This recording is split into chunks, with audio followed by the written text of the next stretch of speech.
జయశంకర్ వ్యవసాయ యూనివర్సిటీలో agriculture BSc paper leakage వెనుక అసలు భాగోతం బయటపడింది. ఆచార్యులు విద్యార్థుల మధ్య వయసు అంతరం పెద్దగా లేకపోవడంతో ప్రొఫెసర్లను గోవా ట్రిప్పులకు తీసుకెళ్తూ మద్యం మాంసంతో విందులిస్తూ విద్యార్థులు పరీక్షల్లో అక్రమాలకు పాల్పడుతున్నట్లు వెలుగులోకి వచ్చింది.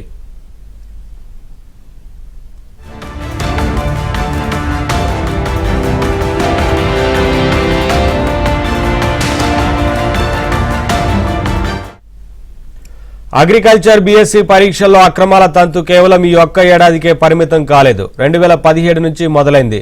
జయశంకర్ యూనివర్సిటీ పరిధిలో వరంగల్, అశ్వారావుపేట, జగిత్యాల, పాలెం, సిరిసిల్ల, ఆదిలాబాద్, హైదరాబాద్లో 7 వ్యవసాయ కళాశాలలున్నాయి. అడ్మిషన్ల ప్రక్రియ పూర్తి కాగానే ఇన్ సర్వీస్ విద్యార్థులతో అంతర్గత సమావేశాలు నిర్వహించి వాట్సాప్ గ్రూపులు ఏర్పాటు చేయడం, సెమిస్టర్లు, ప్రశ్నాపత్రాల వారీగా డబ్బులు మాట్లాడుకుని పేపర్లు లీక్ చేస్తున్నారు. పరీక్షలకు ఒకరోజు ముందు ప్రొఫెసర్ల చేతికి ప్రశ్నాపత్రాలు వస్తాయి. ఓటీపీ కూడా వారికే ఇస్తారు. దీంతో ల్యాబ్ టెక్నీషియన్లతో జెరాక్స్లు తీయిస్తారు. అదే రోజు ప్రశ్నాపత్రాన్ని ఫోటో తీసి ఇన్ సర్వీస్ అగ్రిబిఎస్సీ విద్యార్థుల వాట్సాప్ గ్రూపులో వేస్తున్నారు. ఈ నేపథ్యంలోనే అత్యంత కఠినంగా ఉండే సబ్జెక్టులైన pathology, soil science, breeding, biochemistry, ఎంటమాలజీలో కూడా వీరికి అత్యధిక మార్కులు వస్తున్నాయి. ఈసారి ఏఐ టెక్నాలజీ ఆధారిత పెన్నుతో ఇటు జవాబులు నిక్షిప్తం చేసుకుని వాటితోనే పరీక్ష రాశారు. ఇక 2017 నుంచి అక్రమాలు జరుగుతున్నా గడచిన 3 ఏళ్లలో పక్కాగా జరిగినట్లు యూనివర్సిటీ అధికారులకు ఆధారాలు లభించాయి.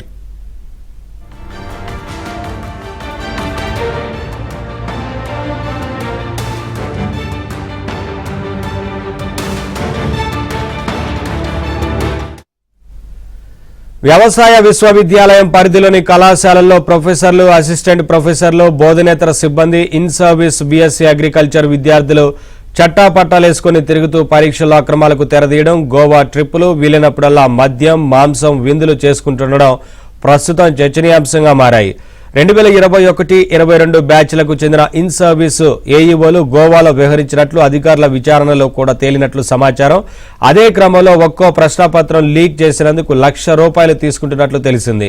ఆ తర్వాత కళాశాలల వారీగా అదే బ్యాచ్కు చెందిన విద్యార్థులకు పంపించే క్రమంలో పెద్ద ఎత్తున డబ్బులు చేతులు మారాయి.